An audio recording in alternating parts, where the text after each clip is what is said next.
what we're looking at is industrial decarbonization, and built environment. And I've seen that you were talking about battery recycling, about waste to energy, about nuclear power. So it's stuff that, of course, I clicked a lot since my portfolio is in those two categories. Yeah, cool. So yeah, I'd say, I mean, I don't have exactly the same lens. I mean, I'm trying to do, take on things that I think solve big problems. Some of it maps to decarbonization. A lot of it maps to energy, just because those are big problems. And the truth is, I think for decarbonization, it's mostly an energy problem anyway. But, we have things that I think make a lot of sense, So for example, we have a company that takes the exhaust out of smokestacks, cryogenically freezes it to separate different gases, pump them into trucks and sell it. It's the kind of thing that just makes money. It's basically mining gases from a smokestack. And so without carbon credits or carbon caps or any of that stuff, it'll still work and be profitable. All of those things help accelerate it. And, their customers, don't charge them anything. They show up and get them out of having to pay fines for emissions and split the profits with them. So it's an easy thing to sell. So I like those kinds of things. Yeah. What's this company actually? That was called KLIR Sky, KLIR. These are things that just make good business regardless of the, sort of regulatory environment. And I just think business scales a lot better than regulatory, incentives or philanthropies or whatever. So those are the kinds of things we do, even just because independent of how motivated people are about reducing carbon, it's still a good business. So we have things like that. I have things in energy that are zero carbon. We have companies doing zero emissions for things like shipping. Because, even if you didn't care about carbon, you probably care about reducing fuel cost. So, so these are just, I think they're much easier things to justify building and scaling than a lot of what people are doing for carbon abatement. Yeah. Super cool. So is that your portfolio that you have in the space of shipping decarbonization? Yeah, all of those are in the portfolio now. Yeah, we have amazing.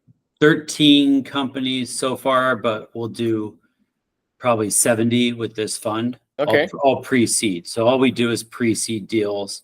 We mostly just invest primarily in the technology breakthroughs. And so that's really our focus. Yeah. That's epic. And so each of these guys, I guess this is from your background where you were doing Deeptech, a good guy, if I remember. Yeah, I did. I've been doing different kinds of Deeptech stuff since, like 2001, we started Blue Origin. And then since then, I started a lab to invent Deeptech stuff. And we got 6,000 patents on our own inventions there. So I've seen a lot of the problems. I've seen a lot of the technologies. And so, what we're doing with the fund is a kind of a logical extension of that. It's just more about investing in startups that have breakthroughs. And I just think startups are the right machinery for the early stages of commercializing a new technology. So that's why I focus on that. Yeah. And so anything interesting you've seen in the world of so shipping decarbonization? This is interesting for me. Maybe you can send me some details later because we have co-investors who are in the space.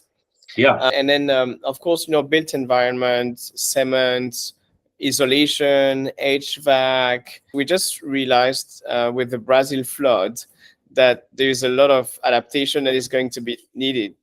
And those heat waves recently. So of course, heating and cooling is a big deal. Anything interesting in the space that you foresee? Yeah, we haven't done anything with HVAC yet. I want to. I think there's a lot of potential. I know of a couple things that are pretty interesting, which you definitely want to look at is DMAT. This is the coolest thing ever, which is, So there's been this mystery in material science for 2,000 years, which is how did the Romans build the Pantheon? Okay. So that is unreinforced concrete in a seismic zone. It's been there for 2,000 years. Nobody's been able to figure out how they did that, because all of our stuff has like steel reinforced concrete and it crumbles in 50 years. Yeah. I got this team at MIT that just figured it out. Okay. So they published in Science actually last year. They can now make cement that lasts virtually forever, use less of it, use less steel, 20% less CO2, which in cement is huge. Yeah. And it doesn't cost more. They can do it in any existing cement plant. I don't know how deep you've got into cement, but most of the ideas for decarbonizing cement require building an electric plant or some new thing, and nobody's going to do that. Like, we have 4,000 cement factories in the world.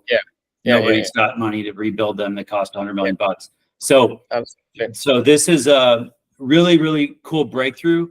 They're already working to do with builders to pilot the new cement. Right now in Europe, it's approved. In the US, it's approved. I think those are their initial markets. But I think, this is something where we just need to upgrade all the cement being made around the world. When you're talking about dams, coastal abatement for rising sea levels, all that stuff, this cement, the reason it works. So what they figured out is all cement cracks, and then what happens is water seeps in and destroys it from the inside out. Yeah. The Roman cement has these lime deposits trapped in it. So when water seeps in, it activates the lime and fills the cracks. It's self-healing cement. Oh, wow. So it's the biggest discovery in cement forever. And then, so the cool thing is, if you want cement in places where it's going to get wet, this is as good as it gets. So water dams they're trying to build and stuff like Amsterdam did, but everywhere else, that's what we need. So it's really exciting. That's a company that I think you should talk to. And the reason is somebody needs to build that in Southeast Asia. Yeah. I'm guessing, I don't know, but I'm guessing that region is, they're building a lot and they're building a lot with cement, but I'm just guessing they're probably 4th or 5th or 6th on the list of regions that this company is going to get around to working on. So you might be able to go to them and say, hey, I want the license for Southeast Asia, and just build it in parallel, something like that. Because in fact, we work closely with one of the largest cement conglomerate producer here in the region. So that's interesting. What's the stage of the company? Like, technology readiness level? Have they got a pilot already? Or they have not yet done a construction project with it. They have a bunch in the works. I don't know exactly what the timeline is right now. We were their first investor about a year ago or something, and they were just getting out of the lab. So, but to build anything, they had to go get it certified. These construction materials have to be certified in different regions. That is done in Europe, and it's done in the US now. And so there's kind of a order of operations to this stuff. But yeah, it's going great. That's a really cool one. Well, what's the website? DMAT.co. Okay. I'll send you the background on that and on the shipping company, which is, what they did is they have tech to make cargo ships that sail themselves in the wind. So no crew, no fuel, no emissions. And the sailing tech is all working. What we got to do is so they're basically at the point now where they need to build the first vessel, and it can be small. It'll be like a 2 or 4 container vessel probably that will serve like islands. And if you think about Southeast Asia, plenty of islands. Yeah.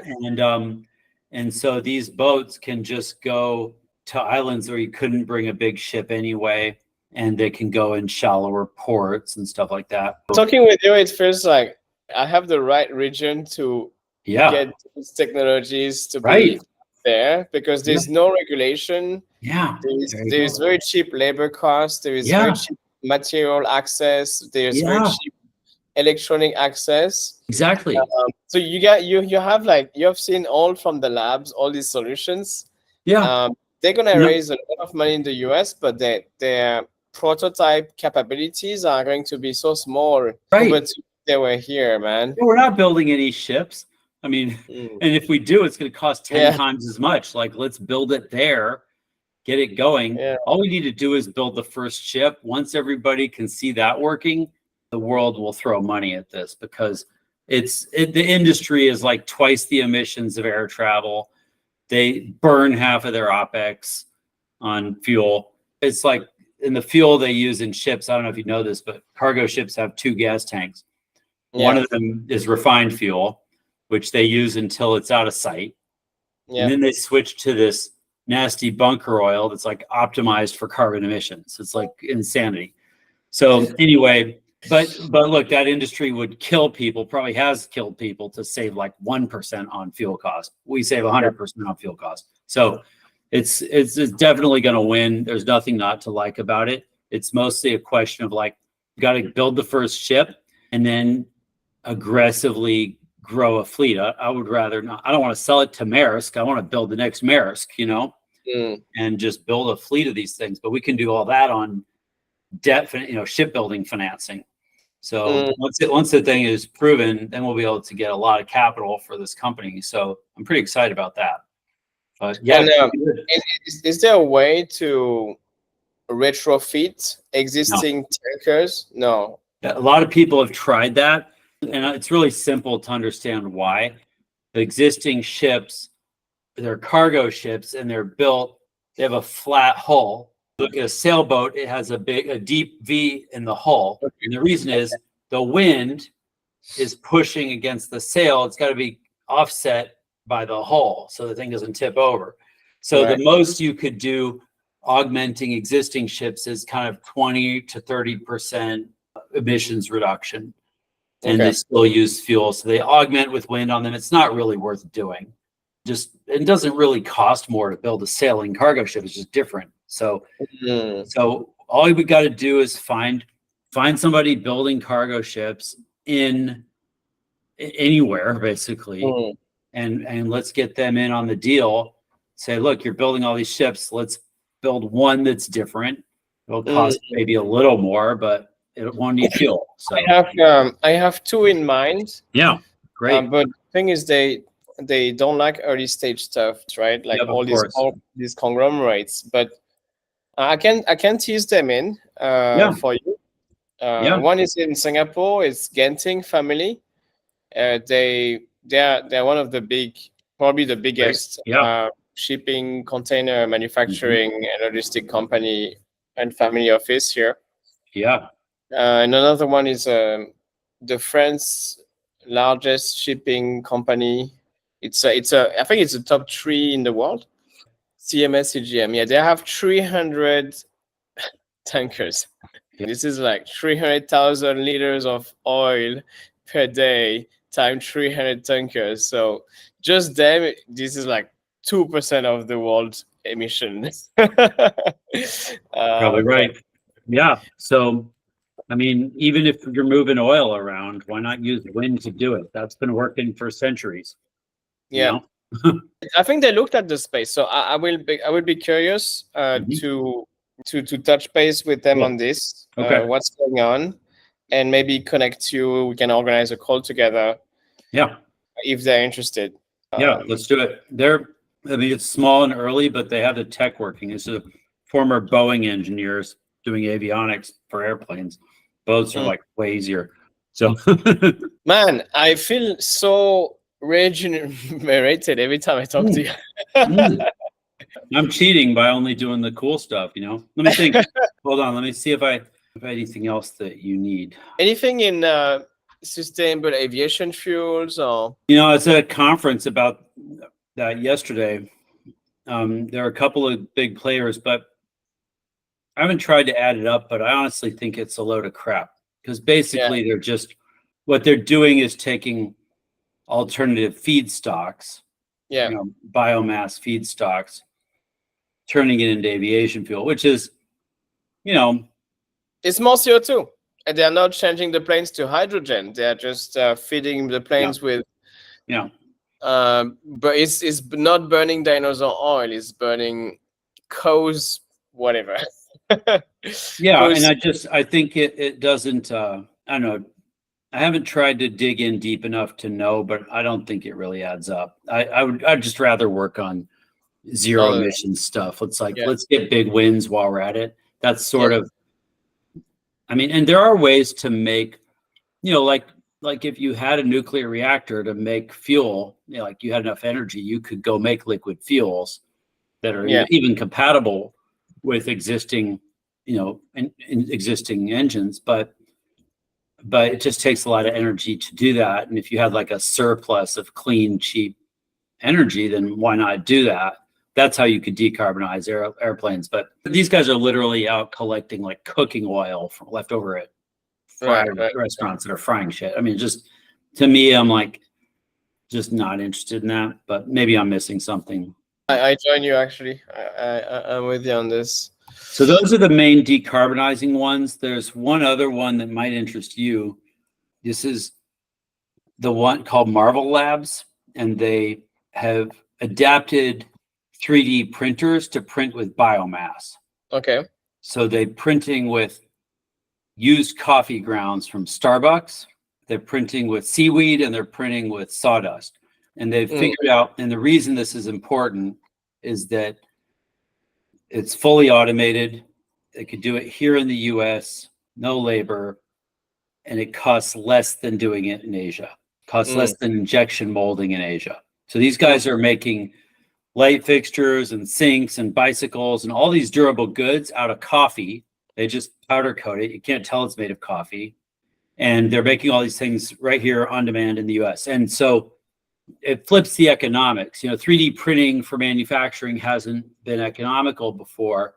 This solves that. And so it's a very exciting thing for us for reshoring manufacturing because we don't have any labor and it's so expensive here.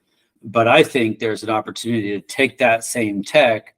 Let's go put it in Southeast Asia. Let's do it. You could manufacture in Singapore with this tech. You could do things that are in regions that are impossible otherwise. So that's one where I think, it's basically ready to just like go scale up, build more factories, start making stuff. I mean, it's a really interesting company with a lot of potential. So actually, no, you're saying this, I'm thinking about, we're trying to create a platform for those innovations in the West that are deep tech and that are net zero. To have exposure in this region. Cool. So for me, I've been here in past 10 years. We work with several conglomerates and they're eager, but they just have no idea of what this look like. So the first step is to make them see it. And the cheap way to do that is to do online first. So, and then the second step is once they've seen it, they want to touch it. So then we bring them with an experiential trip, in the US. And then write the check, right? So we started this Adaptive Cities Innovators Awards. And this is a campaign where we just want to partner up with a few different VCs who will believe the type of stuff you just showed me is the future. Like this KLIR Sky looks super cool as well. DMAT. And we just want to showcase this stuff. So these guys flip their coins and like, what the hell is this? And then they realize, okay, we need to pitch that to our bosses. And then we bring them for Climate Week in September. So that's kind of what my game is. So the Adaptive City Award is started already. So if you want to send the company you told me about to be showcased there, I would love them to be there, and I'm pretty sure they can become finalists. And at least they will get some really cool exposure into media and videos and investors that lead to the Climate Week. And then we could potentially invite some of them as speaker to the Climate Week in New York as well. So that they will meet those investors that I'm hustling to come. Okay, cool.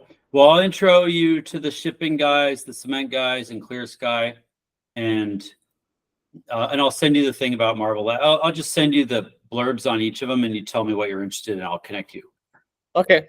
Yeah. And in the meantime, happy for to help you. Of course, this is your portfolio, so if they raise, this is good for your your fund performances. Happy to to talk about you to some of the conglomerates that I have in touch. If they look for early stage Deeptech, I can pitch you in, and we can do some Zoom together with them if they have interest.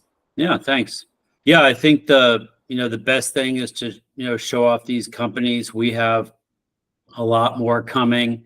We also have stuff in automated manufacturing and microelectronics and semiconductor lithography, and just all over the map for the high tech stuff. But for the decarbonization stuff, that's what we have so far. What else do we have coming? We have some other things coming, so I'll keep you posted. Okay. Well, I don't want to bother you too much, but this is super cool to catch up. And super interesting. I think you really have this access to the labs in the US that I will never have. I get it. That's all right. Yeah, but I mean, we all have to, get in on these things, because I just think especially for what I love about, we built our fund with LPs from around the world, and specifically because for a lot of these big industries, we had them here in the US. Some of them we don't even have anymore. Some of the ones we have, there's so much regulatory capture, we can't do anything new anyway. And investors, like you said, they're slow and conservative. They don't like risk, but they do appreciate industries. They're in industries. They made their money in industries, building stuff, and so I like that. And I think for our portfolio, I want those kind of people. I know we have to show them, they have to touch it, but once we can get things to that stage, I hope that they will have figured out that they need to be the ones to bring this stuff to their region. So, and invest in it. So that's, I think they have appetite. It's just about showing them that the fear of investing in early stuff should be less than the opportunity of making markups by investing early. A way I try to describe that is I say, look, most of venture capital is not taking any technical risk at all, but they are taking market risk. Like that's your Zoom and Slack and all this stuff. Yeah. What we're doing, we're taking technical risk, but in return, we have almost no market risk. Because there's a question about whether this technology is going to work and be cost effective, and we have to show all that. But the day it works, the day that first ship sails, everyone will believe it. Shipping industry is $2 trillion a year. That's plenty of market, right? We have to, do these other things. We have to build the first buildings with the cement, but once they can see, it's real, everybody will want it. The market's unlimited. Same with energy. So all these kinds of things. And so I think the trick is to help them see that, and they should be right. If there are people who've been in industries, they can see that. That's technical risk is finite. We only have to prove that once. Market risk, if you have market risk, you don't know if somebody's going to buy the same software next year. It's infinite. It's always changing, always moving. There's always, oh shit, now we just built this thing for mobile and we got to redo it for AI. There's a lot of market risk that goes on and on and on. We don't have that. So I think it's it's an easy sell once we can get out of the early stage, show that it works commercially. Once somebody pays for any one of these things, then it's kind of all proven end to end. The economics are visible. Everything is there. And we usually are bringing 10x, 100x, 1000x multipliers to these industries. And the technologies won't be ignored when they get to that stage. So I think there's a lot we can do here. This is an epic way to shift the narrative. I love it. Yeah, good. Man, I need to listen to your podcast. Yeah, do it. There's all kinds of gems in there. Really interesting people. It's been great. All right, man. Thanks. Good to catch up, and hope to see you in the US soon, in New York, maybe in September. Yeah, I hope so. All right, bye.